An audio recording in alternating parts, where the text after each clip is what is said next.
करतोय।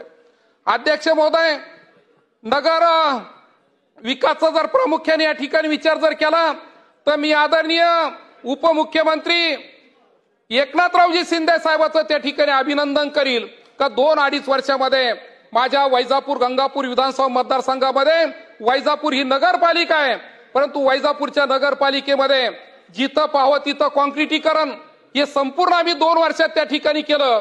परंतु अध्यक्ष महोदय, या पुरवणी मागणीमध्ये मी आपल्याला विनंती करणार आहे का गेल्या अनेक वर्षाचा पिण्याच्या पाण्याचा प्रश्न आहे।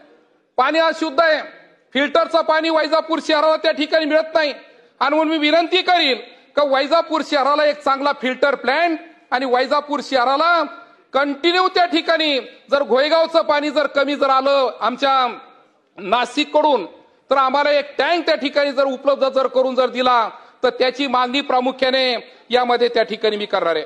अध्यक्ष महोदय, अग्निशामक गाड्याचा विचार जर केला तर बऱ्याच नगरपालिकेमध्ये या गाड्या उपलब्ध आहे फायरच्या, परंतु त्या नगरपालिकेमध्ये गाड्या उपलब्ध आहे परंतु स्टाफची पूर्तता त्या ठिकाणी नाही आणि मग स्टाफच्या भरतीची परवानगी तात्पुरत्या स्वरूपामध्ये त्या ठिकाणी खऱ्या अर्थाने आपण देण्याची या प्रसंगी विनंती करणार आहे।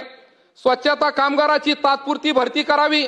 आपण आता जर पाहिलं तर 14व्या 15 वित्त आयोगामधून स्वच्छता कामगाराची भरती त्या ठिकाणी आपण करतोय, त्याला 10,000-15,000 रुपये महिना त्या ठिकाणी देतोय, परंतु याच्याऐवजी जर आपण सरकारकडूनच त्या ठिकाणी तात्पुरती भरती जर त्या ठिकाणी जर केली तर अनेक नगरपालिकेमध्ये त्या ठिकाणी अस्वच्छ कारभार त्या ठिकाणी दिसतोय।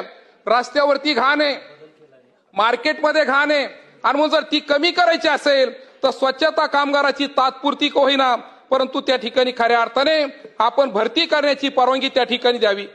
अध्यक्ष महोदय, मागील अधिवेशनामध्ये मी चर्चा केली होती का वैजापूरची नगरपालिका जुनी नगरपालिका आहे, परंतु अद्यापर्यंत या नगरपालिकेला प्रशासकीय इमारत त्या ठिकाणी नाही आणि प्रशासकीय इमारत आम्हाला त्या ठिकाणी द्यावी अशी त्या ठिकाणी विनंती करतो। आणि अध्यक्ष महोदय, शेवटचा विषय का नारंगी सारंगी एक मोठा प्रकल्प आमच्या वैजापूर शहरामध्ये, वैजापूर शहरामधून दोन्ही नद्या त्या ठिकाणी वाहत आहे नारंगी सारंगी, परंतु अस्वच्छतेचं प्रमाण खूप मोठ्या प्रमाणामध्ये आणि दोन्ही बाजूला संरक्षण भिंती जर त्या ठिकाणी जर झाल्या तर नारंगी सारंगीचा अस्वच्छतेचा मोठा विषय त्या ठिकाणी निकाली निघणार आहे आणि आपण तेही काम त्या ठिकाणी पूर्ण करावं।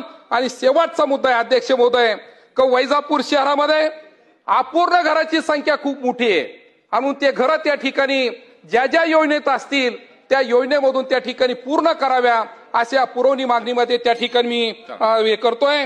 आणि खऱ्या अर्थाने काही सदस्यांनी सांगितलं का सर्वांना बोलण्याची संधी द्यावी आणि म्हणून लवकरात लवकर मी या ठिकाणी आटोपतो येतो। धन्यवाद। जय हिंद, जय महाराष्ट्र, जय हरी। धन्यवाद।